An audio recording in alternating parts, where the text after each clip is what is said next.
तो दोस्तों इस वीडियो में डिस्कस करने जा रहे हैं विलियम शेक्सपियर की लिखी हुई सोनेट नंबर 14 के बारे में, जिसे विलियम शेक्सपियर ने 1590 के अराउंड में लिखा था और इसका फर्स्ट पब्लिकेशन 1609 के क्वार्टो एडिशन में थॉमस थॉर्पे के द्वारा कराया गया था।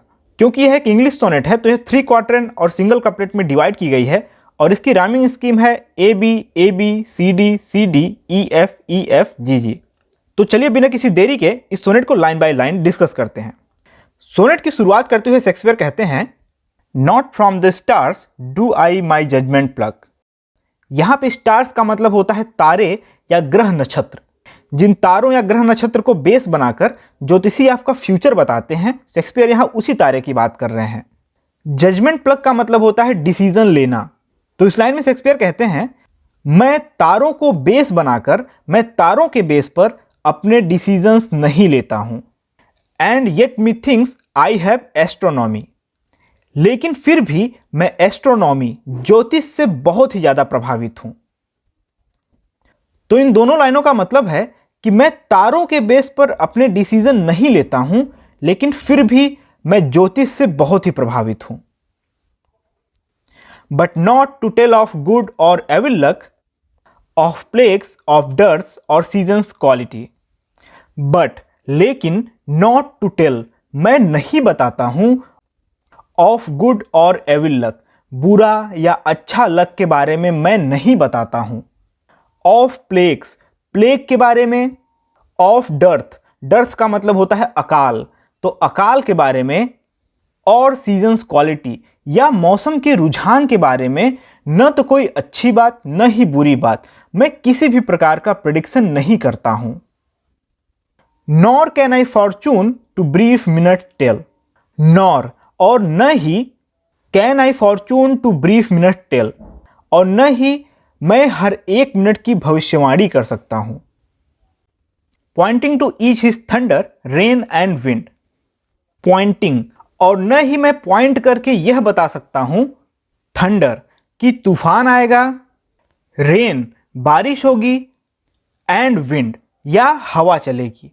यानी न ही मैं हर एक मिनट की भविष्यवाणी कर सकता हूं और न ही मैं यह बता सकता हूं कि तूफान आएगा या बारिश होगी या फिर हवा चलेगी। और से with Prince if it shall go well, या राजकुमार से यह कहना कि सब कुछ अच्छा हो जाएगा। By of predict that I in heaven find. By of predict, ऐसी कोई भविष्यवाणी, that I in heaven find, जो मैं नक्षत्रों में पाता हूं, जो मुझे नक्षत्रों से पता चलता है, मैं ऐसे किसी भी भविष्यवाणी के बारे में नहीं बोल सकता। तो चलिए ऊपर की चारों लाइनों का मतलब आप एक बार फिर से देखिए तो ये आपको बहुत अच्छे से समझ में आ जाएगा।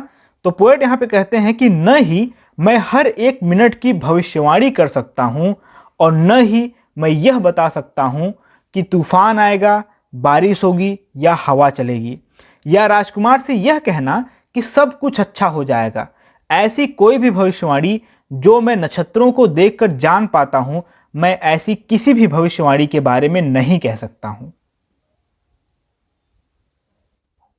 आगे की लाइन में शेक्सपियर कहते हैं, बट फ्रॉम दाइन eyes my knowledge I derive.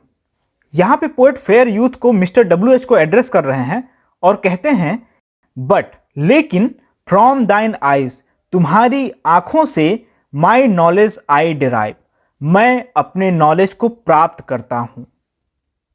And constant stars, in them I read such art.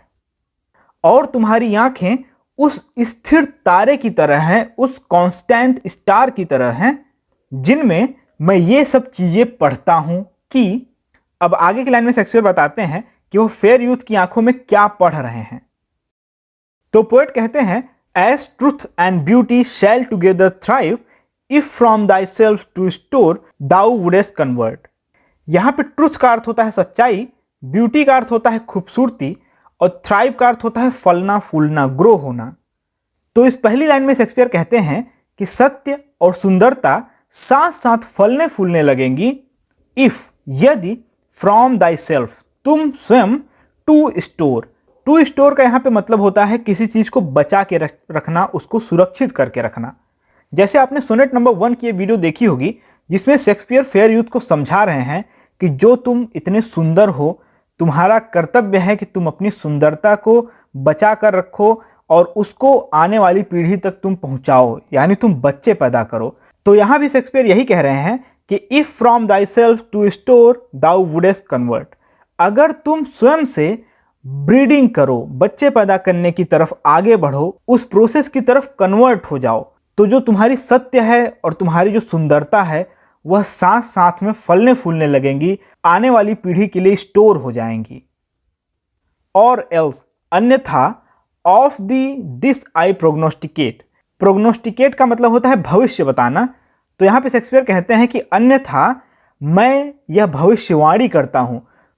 दोस्तों यहाँ पे शेक्सपियर का टोन थोड़ा सा धमकी वाला है, थोड़ा सा गुस्से वाला है, क्योंकि आपने सोनेट नंबर 1 में भी पढ़ा होगा कि शेक्सपियर जब फेयर यूथ से कहते हैं कि आप अपनी सुंदरता को आने वाली पीढ़ी में ले जाइए, बच्चे पैदा करिए, तो फेयर यूथ उनकी बातों को जरा भी महत्व नहीं देते हैं, क्योंकि फेयर यूथ सेल्फ सेटिस्फाइड हैं। उनको अपनी सुंदरता इतनी प्यारी लगती है, वह अपनी सुंदरता को अगली पीढ़ी तक नहीं ले जाना चाहते हैं।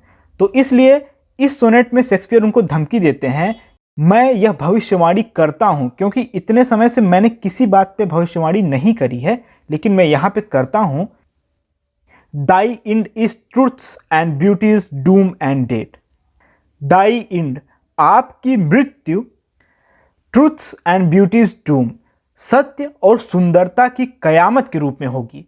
दोस्तों कयामत का मतलब होता है कि किसी चीज़ का अंत हो जाना, यानी आखिरी समय होना उस चीज़ का, तो उसको बोलते हैं कयामत। तो आपकी जो मृत्यु है वह सत्य और सुंदरता की कयामत के रूप में होगी। एंड डेट्स, और जिस दिन आपकी मृत्यु होगी वह दिन सत्य और सुंदरता का मृत्यु दिवस के रूप में मनाया जाएगा। तो ऊपर की इन दोनों लाइनों का मतलब आप एक बार फिर से देखिए। तो पोएट यहाँ पे कहते हैं कि और एल्स, अन्यथा मैं यह भविष्यवाणी करता हूँ कि आपकी मृत्यु सत्य और सुंदरता की कयामत के रूप में होगी। अगर आप बच्चे पैदा नहीं करते, अपनी सुंदरता को आगे नहीं ले जा रहे हैं, तो आपकी मृत्यु सत्य और सुंदरता की कयामत के रूप में होगी। और जिस दिन आपकी मृत्यु होगी वह दिन सत्य और सुंदरता के मृत्यु दिवस के रूप में मनाया जाएगा।